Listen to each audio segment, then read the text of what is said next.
ওং কৃষ্ণায় বাসুদেবায় হরয়ে পরমাত্মনে প্রণত ক্লেশনাশায় গোবিন্দায় নমো নমঃ। বেদান্ত প্রবচন। ওং নায়মাত্মা প্রবচনেন লভ্য ন মেধয়া ন বহুনা শ্রুতেন মামে বৈশ্য বৃণুতে তেন লভ্যস্তো শৈশয়াত্মা বিবৃণুতে তনুস্বামঃ। মর্মানুবাদ।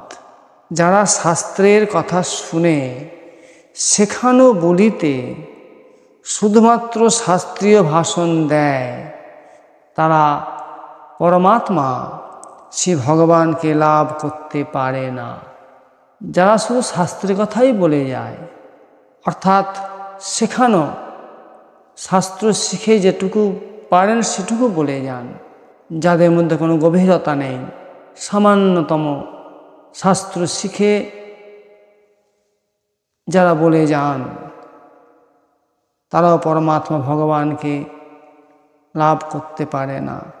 যারা অহংকারে মত্ত হয়ে তর্কের দ্বারা পরমাত্মাকে বুঝতে চায়, তারাও পরমাত্মা শ্রী ভগবানকে পেতে পারে না। অথবা তারাও পরমাত্মা শ্রী ভগবানকে লাভ করতে পারে না যারা আচরণ না করে শুধুই শুনতে অভ্যস্ত, অর্থাৎ তারাও পারে না। যারা শুধু আচরণ করে না, কোনো আচরণ করে না, শুধু শুনে যায়, শুনেও যারা কাজে রূপান্তর করতে পারে না, তারাও ভগবানকে প্রাপ্তি হতে পারে না। তিনি তো তার নিকটই ধরা দেন, ভগবান তার নিকটই ধরা দেন যাকে তিনি স্বয়ং স্বীকার করেন। অর্থাৎ ভগবান যাকে মনে করেন যে আমার এই তত্ত্ব বা আমাকে একে জানানো দরকার, তাই ভগবান যাকে স্বীকার করেন তিনিই তাকে জানতে পারেন। আবার তিনি স্বীকারও তাকেই করেন যার তার জন্য উৎকট ইচ্ছা জাগৃতি ঘটে, অর্থাৎ তাকে পাওয়ার জন্যে উৎকট ইচ্ছা জাগে, যে তাকে ছাড়া থাকতেই পারে না, অর্থাৎ যে ভগবানকে ছাড়া থাকতে পারে না, যে নিজ বুদ্ধি অথবা সাধন ভজনের উপর নির্ভর না করে কেবলমাত্র তার কৃপারই উপর নির্ভর করে প্রতীক্ষা করতে থাকে, সেই একমাত্র তাকে পায়। এইরূপ কৃপা নির্ভর প্রেমিক ভক্তের প্রতি পরমাত্মা শ্রী ভগবান কৃপা করেন এবং যোগ মায়ার পর্দা সরিয়ে তাঁর সম্মুখে নিজ স্বরূপ প্রকাশ করেন। শ্রীমদ্ ভগবদ্গীতায় 7ম অধ্যায়ে 25 নম্বর শ্লোকে শ্রী ভগবান বললেন, নাহং প্রকাশঃ সর্বস্ব জগমায়া সমাবৃতয়ঃ মূঢ়োऽয়ং নাভিজানাতি লোকে মামজমব্যয়ম। হে পার্থ, নিজ যোগমায়ার দ্বারা আবৃত বলে আমি সকলের নিকট প্রকাশিত হই না। তাই এইসব মূঢ় ব্যক্তি মানব, আমি জন্মরহিত, আমি অবিনাশী পরমেশ্বর, আমাকে জানতে পারে না, অর্থাৎ আমাকে জন্ম মরণশীল বলে মনে করে। এইরূপ কৃপা নির্ভর প্রেমিক ভক্তের প্রতি ভগবান কৃপা করে এবং যোগ মায়ার পর্দা অপসারণ করে তার সম্মুখে নিজ স্বরূপ প্রকাশ করে দেন। কৃপা শব্দের অর্থ ক্রিয়াপূর্বক পা ধাতু, অর্থাৎ যিনি সর্বাঙ্গীনভাবে পালন করেন। বিশ্বাসের চোখে দেখলে ভগবানের অকুণ্ঠ সর্বজনীন কৃপা আমরা ভোগ করছি। তিনি সর্বভূতকে কৃপা করার জন্যে সর্বদাই ব্যস্ত, এটাই তার অহেতুকী করুণা। ভগবানের অহেতুকী করুণা আমরা সব সময় ভোগ করছি। ভগবানের দেয়া জল, ভগবানের দেয়া বায়ু, ভগবানের দেয়া খাদ্য, ভগবানের দেওয়া সূর্যের তাপ, যেগুলি আমাদের জীবন ধারণের জন্যে খুব খুব প্রয়োজন, সেগুলিকে তিনি ঢেলে দিয়েছেন। এই ভগবত করুণা লাভ করার দুটি উপায়, এক জানা, অপরটি মানা।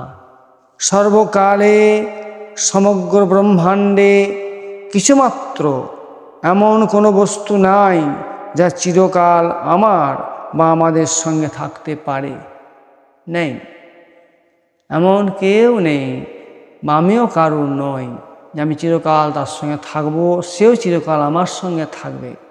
আমরা তার সঙ্গে থাকতে পারি, সকল বস্তু এবং ব্যক্তির সঙ্গে সংযোগ হয়, আর সেগুলি ছেড়েও আমাদের চলে যেতে হয়। কিন্তু সে ভগবানের সঙ্গে আমাদের এই জীবমাত্রের স্বাভাবিক নিকট সম্বন্ধ রয়েছে। কেউই পরমাত্মা শ্রী ভগবান থেকে ভিন্ন হয়নি, ভিন্ন নয়, ভিন্ন হবে না, ভিন্ন হতে পারে না। এমনই হরির অহেতু করুণা, এমনই প্রেমের জাদু, কয়লা হৃদয় গলি হীরা হয়, তস্কর হয় সাধু। তার করুণা অপরিসীম, যাকে লাভ করা অবশ্যম্ভাবী, সেই ভগবানকে ভালোবাসতে হবে, ভক্তি করতে হবে। আর যেখানে বিচ্ছেদ অবশ্যম্ভাবী, সেই ভগবানের দেওয়া সংসারের সেবা করতে হবে। বাবা, মা, স্ত্রী, পুত্র, ভাই, বন্ধু, স্বামী, সম্পদ প্রভৃতি কেউই আমার আপন নয়। এগুলি কেবলমাত্র সেবা করার জন্যই আপন। প্রকৃতপক্ষে তারা যদি আপন হতো, তাহলে কখনো আমাদের সঙ্গে তাদের বিচ্ছেদ হতো না। সে ভগবান ছাড়া আর সব কিছুই আছে, সবই প্রাপ্ত হয়েছে এবং তাদের সঙ্গে বিচ্ছেদ হবেই। অতএব সেগুলি আমাদের আপন নয়। আমাদের এই পাঞ্চভৌতিক দেহে তো মা এবং বাবার এই দুইজনের অংশ, অর্থাৎ প্রকৃতির অংশ। এই দেহ তো মা বাবার এই দুইজনের অংশ থাকে, কিন্তু আমি স্বয়ং কেবল পরমাত্মা ভগবানেরই অংশ। এই জীব শরীর ও সংসারকে আশ্রয় করে জন্ম মৃত্যুরূপ বন্ধনে আটকে পড়ে।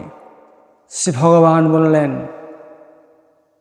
শ্রীমদ্ ভগবদ্ গীতায় 15 অধ্যায়ের 7 নম্বর শ্লোকে, মমৈবাংশ জীব লোকে জীবভূতঃ সনাতনঃ মনঃ ষষ্ঠা ইন্দ্রিয়াণি প্রকৃতি স্থানে কর্ষতি।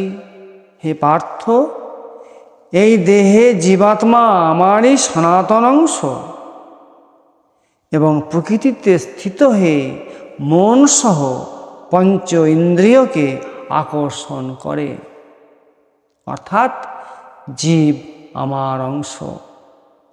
আর যে দেহ, মন, ইন্দ্রিয়, বুদ্ধি, এগুলি সবই প্রকৃতির অংশ। তাই আমাদের যখন মৃত্যু হবে, এই দেহটি এখানে পড়ে থাকবে, এর প্রকৃতি এতে মিশে যাবে, অর্থাৎ পঞ্চভৌতিকে মিশে যাবে। ক্ষিতি, অপ, তেজ, মরুদ, বম, এতে মিশে যাবে। আত্মা তার কর্মকে বাহন করে মন, বুদ্ধি, ইন্দ্রিয়কে সঙ্গে নিয়ে সে বেরিয়ে পড়বে। আমরা ত্রিলোকের স্বামী পরম পিতা পরমাত্মা শ্রী ভগবানের সন্তান, তাহলে আমরা তুচ্ছ ক্ষণভঙ্গুর জগৎ সংসারের দিকে কেন হাত বাড়াবো?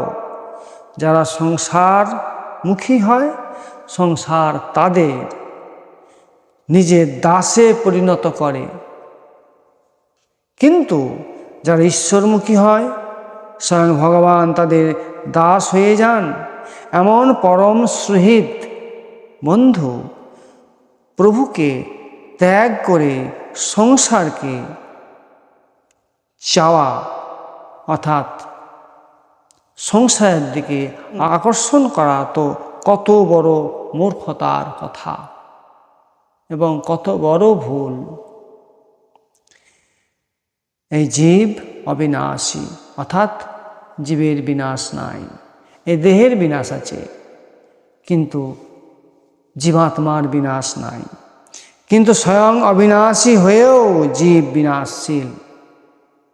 এই শরীর ও সংসারের সঙ্গে ভুল করে সম্বন্ধ জুড়ে নেয়। আমাদের ভেবে দেখা উচিত, অপরের সেবা করা, ভগবানকে আপন মানা, এই দুটি কাজের জন্য মানব শরীর পাওয়া গিয়েছে। আমাদের ভেবে দেখতে হবে, অপরের সেবা করার জন্য এবং ভগবানকে আপন মানার জন্য, এই দুটি কাজের জন্য আমরা মানব শরীর পেয়েছি। মানব ছাড়া অন্য কোনো প্রজাতির এই দুটি কাজ করবার যোগ্যতা নাই বা সামর্থ্য নাই। মানবেরই একমাত্র সেবা করার এবং ভগবানকে পাওয়ার এই স্বাধীনতা কিন্তু আছে, অন্য কোনো প্রাণীর নেই। ভগবান মানবের কাছে এই আশা করেন যে তারা যেন অপরের সেবা করে এবং তাকে আপন বলে মানে, তাকে ভালোবাসে। মা তার ছেলেকে জিজ্ঞাসা করেন, বাবু তুই কার ছেলে? ছেলে বলে, আমি তো তোমারই ছেলে। এটি শুনলেই মা খুশি হন।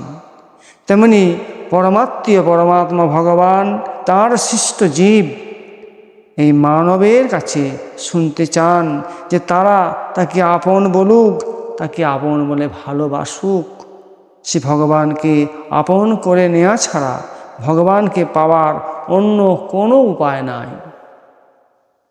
একমাত্র সে ভগবানই আমার আপন এবং আমিও শুধু ভগবানেরই, এই কথা মেনে নিলে ভগবান দয়া করে তার নিজের প্রেম ভালোবাসা মানবকে প্রদান করেন, যা প্রতি মুহূর্তে বর্ধমান বাড়ে। তার এই ভালোবাসাই মানব জীবনের পূর্ণতা। জয় শ্রীকৃষ্ণ।